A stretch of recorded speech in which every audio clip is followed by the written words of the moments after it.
Ito ay rated SPG. Striktong patnubay at gabay ng magulang ang kailangan. Maaaring may masiselang tema, lengguwahe, karahasan, sexual, horror o droga na hindi angkop sa mga... Sabik na nga itong si Manuel na makita nga muli itong si Felma at ng kanyang mga anak. Subalit pinipigilan nga siya nito ni Hazel.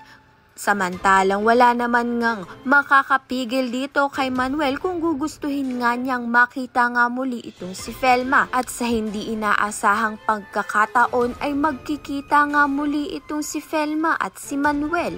Pinagtagpo nga sila ng tadhana, subalit malaki pa rin nga ang galit nito ni Felma kay Manuel. Humihingi nga ng paumanhin itong si Manuel at gusto nga niyang makita ang kanyang mga anak kay Felma.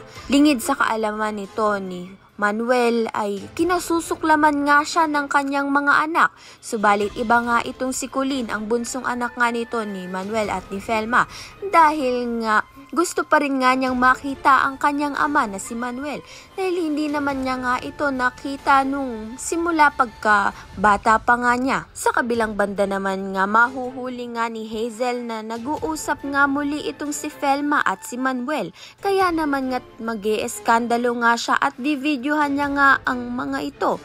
At dito na nga'y mapapahiya nga itong si Felma pa. Kahit siya naman nga ang unang nabiktima nito ni Manuel. Kaya naman nga yan at iba pa ang dapat nating pakaabangan. Maraming salamat sa iyong panunood.